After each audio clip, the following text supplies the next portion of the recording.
ପଲ୍ଲବୀ ବର୍ଦ୍ଦି ଧରି ଘରକୁ ଆସିବେ। ଆଉ ରୁବି କହିବେ, ଏଇ ତ ଖାନ୍ଦାନର ନାଁ ଉଜ୍ଜ୍ୱଳ କରି ଚାଲି ଆସିଲା ଘରକୁ। ଠିଆ ହେଲୁ ଆଉ କାହିଁକି? ଆସ୍, ଭିତରକୁ ଆସ୍। ତାପରେ ପଲ୍ଲବୀ ଭିତରକୁ ଆସିବେ। ତାପରେ ରୁବି ପଲ୍ଲବୀଙ୍କ ହାତରୁ ଦେ ସେ ବର୍ଦ୍ଦି କହି ବର୍ଦ୍ଦିକୁ ଛଣେଇ ଆଣିବେ। ଆଉ କହିବେ, ୟାରି ଯୋଗୁ ଘରେ ସବୁଯାକ ଅଶାନ୍ତି କହିକି ବର୍ଦ୍ଦିକୁ ଫୋପାଡ଼ି ଦେବେ। ତାପରେ ପଲ୍ଲବୀ ଆଉ ଆଦର୍ଶ ଆଶ୍ଚର୍ଯ୍ୟ ହେଇ ଯାଉଛନ୍ତି। ତାପରେ ପଲ୍ଲବୀ କହିବେ, ରୁବି ମାଉସୀ, ମୁଁ ମୋ ନିଜର ଅପମାନ ସହିପାରିବି, କିନ୍ତୁ ବର୍ଦ୍ଦିର ଅପମାନ କେବେ ବି ନୁହଁ। ତାପରେ ଆଦର୍ଶ ପଲ୍ଲବୀଙ୍କ ପାଖକୁ ଯାଇ ହାତ ଧରି କହିବେ, ଚାଲ ପଲ୍ଲବୀ, ଆମେ ଏ ଘର ଛାଡ଼ି ସବୁଦିନ ପାଇଁ ଚାଲିଯିବା। ଇଏ ଘର ଆମ ପାଇଁ ନୁହେଁ। ଏ ଘରେ ତ ଆମକୁ ଅଧାରୁ ଅଧିକ ଘୃଣା କରନ୍ତି। ତେଣୁ ଆମେ ଏଠି ରହିବା ଉଚିତ ନୁହେଁ। ଚାଲ ଯିବା କହି ଚାଲି ଯାଉଥିବେ। ଆଉ ମମତା କହିବେ, ରହ ଆଦର୍ଶ, ତୁ ମୋ ପୁଅ। ଯୋଉ ପର୍ଯ୍ୟନ୍ତ ମୁଁ ଏ ଘରେ ଅଛି, ତୁ ଏ ଘର ଛାଡ଼ି କେବେ ବି ଯାଇପାରିବୁନି। ତାପରେ ଆନନ୍ଦ କହିବେ, ମମତା ଠିକ୍ କହୁଛନ୍ତି ମାୟା। ଆଦର୍ଶ ମୋର ବି ପୁଅ, ଆଉ ପଲ୍ଲବୀ ମୋର ବୋହୂ। ଆଉ ଯେ ପର୍ଯ୍ୟନ୍ତ ମୁଁ ଏ ଘରେ ଅଛି, ସେ ପର୍ଯ୍ୟନ୍ତ ସେମାନେ ଏଠୁ କୁଆଡ଼େ ବି ଯିବେନି। ତାପରେ ଆଦର୍ଶ କହିବେ, ବାବା, ଆପଣ ଇଏ କ'ଣ କରୁଛନ୍ତି? ଆପଣ ନିଜ ନିଜ ଭିତରେ କାହିଁକି ଝଗଡ଼ା କରୁଛନ୍ତି? ମୁଁ ଏ ଘରେ ରହିବାକୁ ଚାହୁଁନି। ତାପରେ ମମତା ମାୟାଙ୍କୁ କହିବେ, ଦିଦି, ମୁଁ ଆଜି ପର୍ଯ୍ୟନ୍ତ ତମକୁ ବହୁତ ସମ୍ମାନ ଦଉଥିଲି। ଆଜି ପର୍ଯ୍ୟନ୍ତ ତମ କଥାକୁ ବହୁତ ମାନି ଆସିଲି।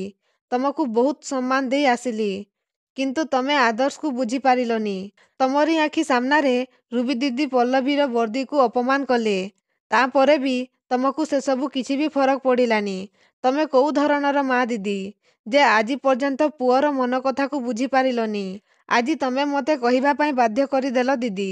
ତମେ ଆଦର୍ଶକୁ ପୁଅ ବୋଲି ମାନ କି ନ ମାନ, ଆଦର୍ଶ ମୋ ପୁଅ, ପଲ୍ଲବୀ ମୋ ବୋହୂ। ଏବେ ମୋ ପୁଅ ବୋହୂଙ୍କ ସହ ମୁଁ କିଛି ବି ଅନ୍ୟାୟ ହେବାକୁ ଦେବିନି। କିଛି ବି ନୁହଁ। ତାପରେ ମାୟା ଆଶ୍ଚର୍ଯ୍ୟ ହେଇ ଯାଉଛନ୍ତି। ତାପରେ ଏପଟେ ରୁବି ନୀଲମକୁ କହିବେ, ବାଃ ନୀଲମ ବାଃ, ମାନିଗଲି ତତେ। ଆଜି ପର୍ଯ୍ୟନ୍ତ ଯାହା ମୁଁ କରିପାରି ନଥିଲି, ତୁ କରିକି ଦେଖେଇଦେଲୁ। ତାପରେ ନୀଲମ କହିବେ, ତମେ ଦେଖିଲ ତ ମାମା, ପରିବାର କେମିତି ଭାଙ୍ଗିରୁଜି ଚୁରମାର ହେଇଗଲା। କେହି କାହାକୁ ଭଲ ପାଉନାହାନ୍ତି। କାହାରି ପାଇଁ କାହାରି ମନରେ ବିଶ୍ୱାସ ନାହିଁ। ତମେ ଏଇଆ ଚାହୁଁଥିଲ ନା ମାମା? ତାପରେ ରୁବି କହିବେ, ହଁ ନୀଲମ, ମୁଁ ଏଇଆ ହିଁ ଚାହୁଁଥିଲି। ମୁଁ ଚାହୁଁଥିଲି ଯେମିତି ମୋ ଘର ଭାଙ୍ଗି ଯାଇଛି, ଦୁନିଆରେ ସେମିତି ସମସ୍ତଙ୍କ ଘର ଭାଙ୍ଗିଯାଉ।